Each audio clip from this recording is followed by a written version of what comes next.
What I want to do is take a few minutes and today and walk you through what happened at the first Traffic Safety Research Institute board meeting, and to provide you with not just the background on what the Institute is, what it will be um, working on, and how it's funded, and all of these kinds of things. So let's jump in. Go ahead and jump into this. So these are the four areas I want to cover this morning. It's what is the Traffic Safety Research Institute? How's it funded? What we're currently doing in 2025, and the task forces that the board set up in April, and the work that they will be engaged in, and the opportunities for you and members of your company to serve on these task forces as they develop programs for 2026. So first of all, what is the Traffic Safety Research Institute? The board of directors of TMMA last year established the Traffic Safety Research Institute to become the research and marketing arm of TMMA. There's a lot of reasons for this. I'll just take a second and talk about a few of them.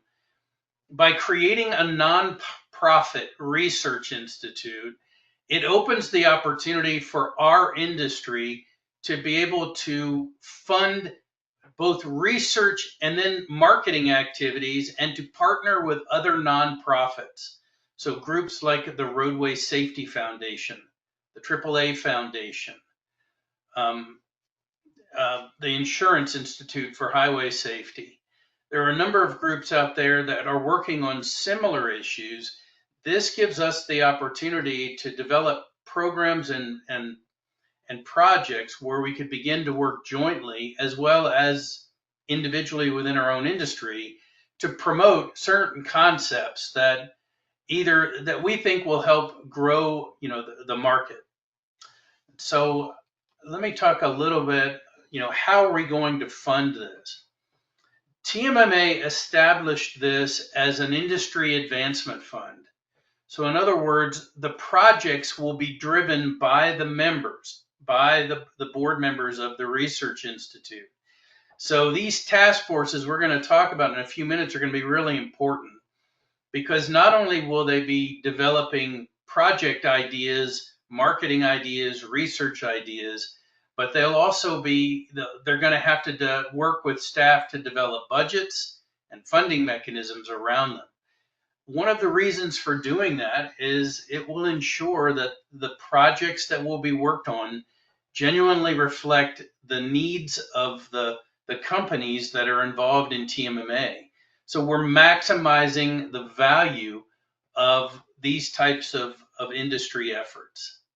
I want to tell you a little bit about what we've been doing this year. So last year, TMMA, the board agreed there were 6 companies that were willing to provide funding to support this 2025 first year of TSRI. And so a budget was put together, the projects were put together, and so these 6 companies are literally funding these activities this year. So what are we able to do, initially under TSRI? Well, the first thing is, for those of you who know Dr. Paul Carlson and his firm Automated Roads, we have him on retainer to work with us on a number of projects. Paul, in addition to being a former researcher at TTI, and my understanding still doing some work with them, is involved in many standards organizations. He's considered an authority throughout the country and literally throughout the world when it comes to understanding the needs of lane markings, traffic signs, etc., not only for human drivers, but for machine vision. He's worked on the establishment of the United States minimum retroreflectivity standards, and he's also conducted research on machine vision. So when it comes to these kinds of issues, Paul's considered an authority from the road marking standpoint. We have been developing education campaigns based around some of the work that we did through TMMA with some of the relationships that we have. If you haven't had a chance to go to our YouTube site, I would encourage you to do so. Earlier this year, we had a session from Andy Weidel, who is the chair of the Automotive Safety Council's Active Safety Task Force. And he gave a 1 hour presentation, and I'll boil it down into a couple of sentences. 6-inch wide lines, longitudinal lane lines are very important for machine vision technologies, automated vehicle technologies. And he goes into great detail as to why that is the case. Excuse me. In addition, he talked about why these technologies benefit more from the lag pattern of contrast markings. So in other words, when it comes to a broken line, that you have a lag black contrast marking on light colored pavements that is the same length and width as the white markings that are being installed. So this is the automotive industry teaching, if you will, road agencies through these kinds of forums of what is needed. As many of you know, it's been very helpful in the United States in educating federal highways and the National Committee on Uniform Traffic Control Devices. And it's resulted in, as you go across the country now, when we first started this, there were a handful of states that had 6-inch wide lines as a national standard. Now nearly all of them do. I think there's a handful that have not applied it, at least to their interstates. But the majority of the United States road agencies, the DOTs, are applying the 6-inch wide as their standard for highways and freeways. And a lot of that came out of the work we did with Andy. So through the Research Institute, we're beginning to showcase those who are doing research in this space and are trying to find better ways to educate standard and spec writers, if you will, on why we need wider lines. We had a presentation by Aachen University, Stefan Burmeyer and his team, looking at how do you measure things like the needs for contrast and how to measure contrast from a machine vision standpoint. We also did a session earlier this year to look at what is happening in China. That may seem counterintuitive to some, but policymakers in the United States are trying to decide where to allocate resources. Same would go for the European Union. And we wanted to highlight the idea that automated freight, automated vehicle technologies, that they are advancing very quickly in places like China. And so to stay competitive, it's important that resources are allocated to support infrastructure needs that will support these technologies. So we're laying a foundation for where we would like to see the policy to go. Later this year, we will have another session that's already planned. Ethan Peterson with the Minnesota Department of Transportation has been doing some excellent research on how should cold weather states begin to prepare their roads to improve safety for human drivers, as well as to prepare for machine vision standards. Ethan serves with me, with Paul Carlson, Kevin Goforth, and others on the National Committee on Uniform Traffic Control Devices, Markings Technical Committee. And Ethan, before I left for a presentation that I was giving with the Automotive Safety Council earlier this year, I called him up and I said, if you could talk to the automotive community, what is the one message you would say as it relates to what you're doing that will support their technologies? And he talked about wider edge lines on rural roadways. And the quote you see on the screen here is a direct quote. I used it in that presentation. That wider edge lines on rural roadways in Minnesota have at least a 23-to-1 return on investment. And he says, we see it every day in our crash numbers. Well, we're going to give Ethan a platform for an hour in September to be able to talk about what Minnesota DOT is doing. They're working on recessed markings. They're going wider on their edge lines. They are looking at better optics for wet weather. And they're developing good cost benefit, returns. This will be helpful to us as we're trying to encourage Congress to, in the United States anyway, to begin to weigh in funding improved pavement markings to support these active safety technologies, not just on highways, but on rural roads. You'll hear more about that in a minute. Well, TSRI may not be able to, as a nonprofit, it cannot lobby Congress. It can't put forward specific recommendations, but it can educate. And so one of the things that TSRI did in 2025, this was done during the ATSA fly-in. Well, we participated this year in ATSA's legislative fly-in, but April is Work Zone Awareness Week in the United States. And so in a publication called Roll Call, you can look that up. This is a publication that's been around since the 50s. It is in every congressional office every day, a House and Senate.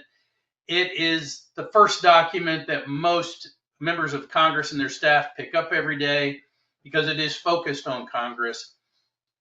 This advertisement on orange markings was released.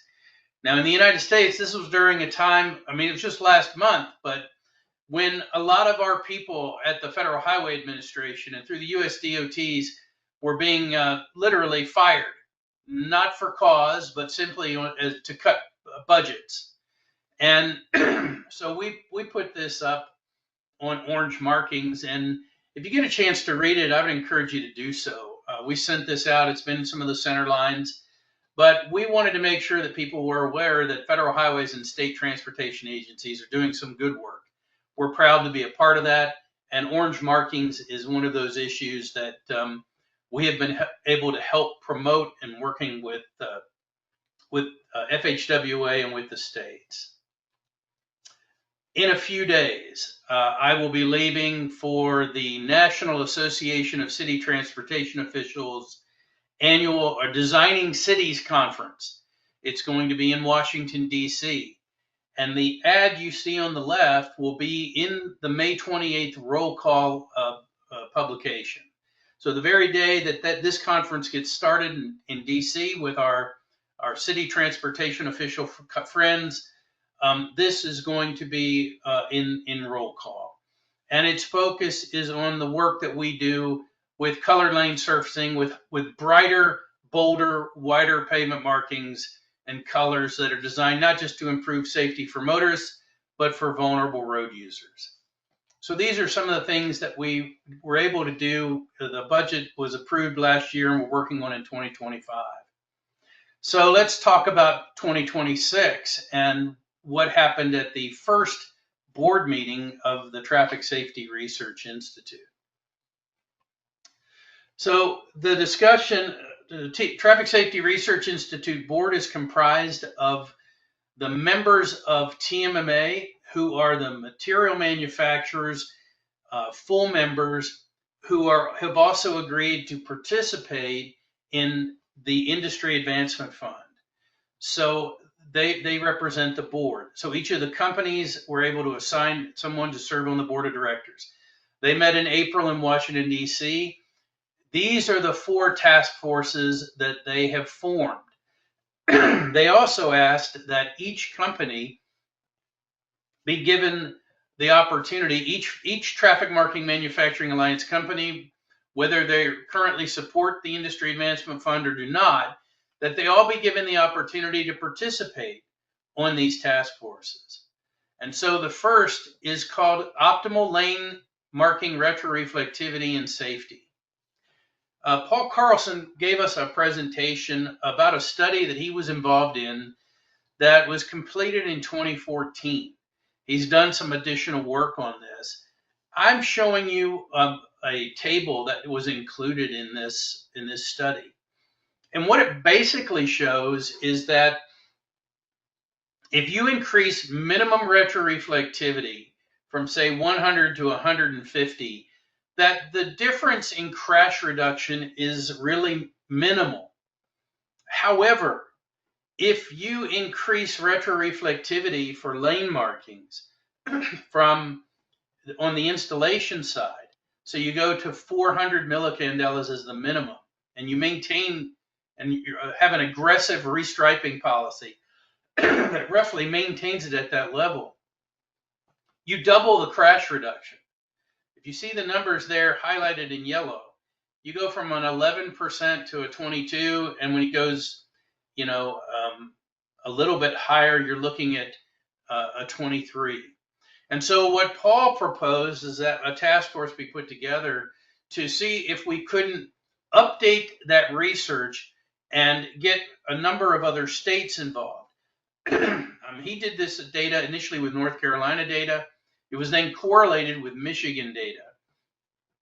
But we would like to get a wider data set, and we would also like to begin promoting this idea that brighter lane markings, longitudinal lane markings, especially when you're talking about, for basically on 2-lane highways, you're looking at a significant increase or decrease in crashes, an increase in crash reduction. So this is going to be heavily focused on retroreflectivity and nighttime visibility. Kevin Goforth with Potters Industries is the chair of this task force. Again, we'll be sending something out to each of you. If you wish to either participate or to assign a member of your company to participate, please let me know. So there was some additional research that was done on wider edge lines, and this will lead us into our second task force, which is rural road safety, wider edge lines on rural roads. And so this research had to do with 6-inch wide lines on 2-lane rural highways. So as the last one focused on retroreflectivity, this is one that focuses on rural roads and rural edge lines. So Art Lehman with Dow Chemical will be working on this. We have the research. Federal Highways includes this in their safety countermeasures. So we already know the answer to these questions. 37% reduction in non-intersections, fatal injury crashes, 22% on fatal injury crashes on rural freeways. Overall, a 25-to-1 fatal and serious injury crash reductions. I already told you what Ethan Peterson said about Minnesota.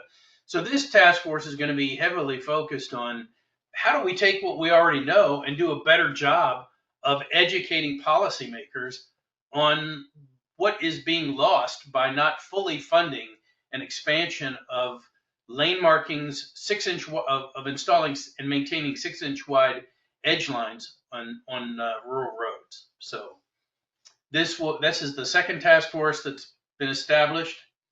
And again, their goal is to develop how do we want to promote and market this to both policymakers and the public in a way that will encourage additional funding for these programs. All right, so the third task force is active safety and ADS technologies. Now, as you know, TMMA has been working with the Automotive Safety Council on this topic. We've now had multiple presentations on these topics. And so the question now is, knowing what we know about wider, brighter pavement markings and the importance of them from for active safety technologies and for automated vehicle technologies, how do we begin to educate the public and how do we begin to promote this? What I will tell you is that Carl McCullum with Swarco will be heading this up. And this is going to be focusing on a lot of the work that we have done, but figuring out a better way to market it, to promote it, and to educate.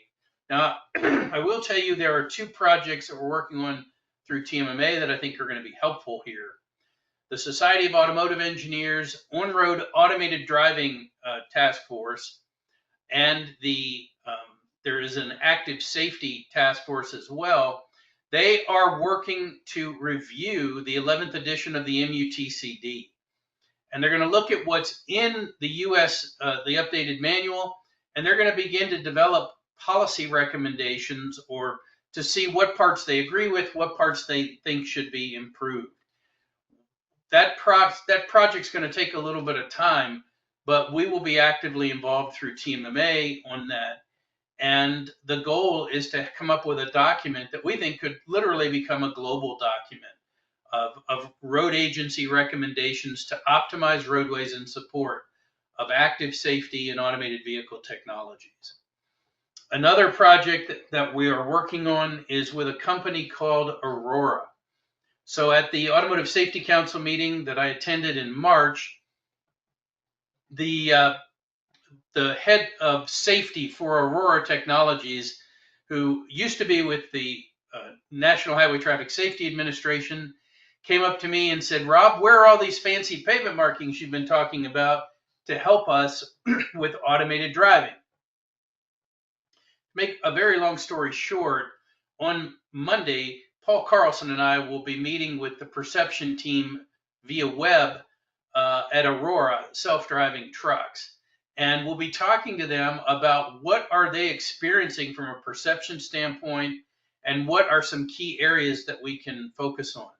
The hope is that next year in Houston, when our industry gathers again for the ATSA annual meeting and expo, we're going to try to schedule a meeting in Texas with Aurora where we'll be able to bring the task force members here to that task force meeting and to begin to really drill into some of the issues that are directly related to the materials we use and the way we measure pavement markings to be able to assist them in some of the issues they are experiencing. And we're going to be promoting, as you can see that last point, the standards we already know. 6-inch wide lane markings, dotted edge line extensions on exit and entrance ramps, contrast markings, designated work zone colors. Next year is, in the United States, minimum levels of retroreflectivity standards for longitudinal lane lines become required for state agencies. Now, this is in September of next year. We think it's important that we are educating policymakers on the importance of these standards, at the very least, in order to protect them as well as to promote them. So Carl McCullum, as I said, will be the chair of this. If you're interested in this, please reach out. And the last one is one I'm really excited about. It's on horizontal signage. Again, proven roadway safety countermeasures has information about everything from stop bars to advanced words, symbols, and even shields. When we're talking about communicating in the roadway, whether it's a speed change, whether it's stop ahead, whether it's school zones and slow, and this task force is going to look at some of the changes in the MUTCD that are providing new opportunities for symbols and everything from the role of symbols, words, and other markings, if you will, that are specialty markings, and helping to promote and to advocate that these be utilized, because in many cases they're supplemental. In addition, we're going to look at what's happening with things like roundabouts and school zones and see if we can't be a little more aggressive in promoting the utilization of the physical signs that are in the manual and applying them in the roadway. So one area, school zones, has been raised, and so this is an area that we think has a lot of potential, a lot of growth. We already have data on some of them for proven safety countermeasures. So if you have a business segment that is really interested in these types of markings, or in the idea of expanding this market into new spaces, this task force will be looking at, one, how to promote what we already have, as well as developing new markets, new opportunities. The Research Institute is designed to be the voice. It is to make these issues personal. A lot of what we do is specifically designed to save lives. And every time we are ignored, every time our markings are not prioritized, when they're not maintained, when they're not even installed, it's people who are paying the price for that. When you're talking about doubling the crash reduction on rural roadways. Those are real people that are being injured and killed on these roadways when we have technologies and the public agencies know they work. We have the data, we see it in the crash numbers. Well, obviously, that alone isn't getting it done. And the Research Institute is going to work to educate and to make it personal. This is how we're going to promote and make it so we cannot be ignored when it comes to prioritizing the investment in these life-saving technologies. I gave a presentation and I actually used a slide very much like this with the Automotive Safety Council. Believe me, the automotive industry technology providers that have spent decades, literally decades, developing active safety technologies, it's personal to them too. When their technologies get turned off because the roads won't support them, and the people that they've sold cars to get into these crashes and they see it in the numbers and they know it didn't happen, they feel this too. Well, now it's time for the public to feel it and to understand it and to get behind it. And that is why we have this research institute. That is why we need your help.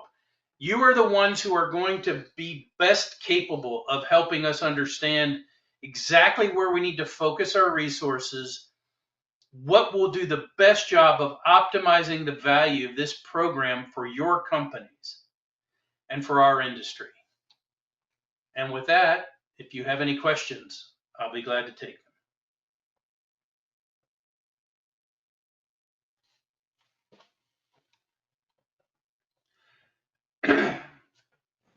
Hey, Rob, it's Heather Dolan with Ozark. What's the Hey. timeline for the task force kind of getting up and running and kicking off? When do we need to have people assigned and ready to go for them? I start meeting with the chairs later this week and next week to establish the times of when they would like to meet. We'll be sending out something to all of the the representative members of TMMA. So each company designates a representative member. I'll be sending out an email to all of them outlining what I have in this presentation, and expect in the next few weeks we will begin to have nailed down when the task force meetings will be set for each of these groups. But you'll be getting something tomorrow from me that just sketches this out and gives you the opportunity to respond and begin working within your companies to see who you'd like to serve. My hope is to have the task force meetings somewhere in the July, early August timeframe, because as they begin working on this, one of the things they're going to have to talk about is what do we want to do for 2026, and that's going to bump up against the budgeting side for TMMA. So we're going to get started as quickly as possible. Look at June, July for the first to have the actual dates set. July, early August for the meetings, and then we'll be moving from there. Thank you. Hey, Rob, this is Joey Robinson with Preform. Hey, Hey, when we were in DC, I thought the meeting went great. I thought this was a great follow up, and obviously the horizontal markings leading that committee. I'm excited. I think we're going to have some pretty cool things that we're going to be talking about this year. So I'm excited to get our meeting scheduled and move forward. Yeah, I think this has tremendous potential. I mean, Joey, when you read through some of the things that are already out there, when you look at the new manual and you look at the roundabout markings that are being installed, the double diamond intersections, the double diamond. If you haven't looked at that from an intersection layout, you would swear that we did it as much as it. What it was supposed to do was simplify intersections.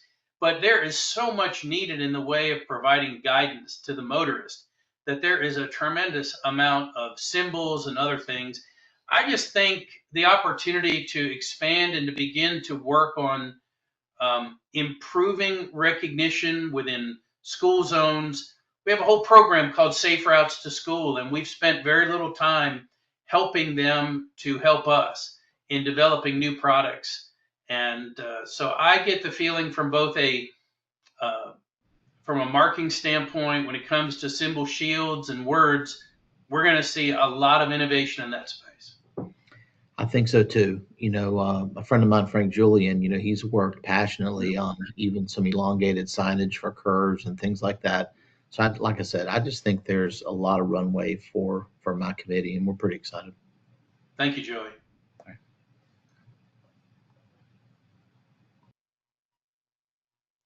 All right. Well, if there are no other questions, we're going to give you back the remainder. I was hoping to keep this to about 30 minutes, but again, all of the representative members will be getting an email from me tomorrow, and then we'll get started. So with that, you can certainly reach out with emails to me if you have any additional questions. Thank you all. Have a great day. Thanks, Rob. Take care. Bye-bye. Thank you, Rob. Have a great day. Thank you very much. See you later.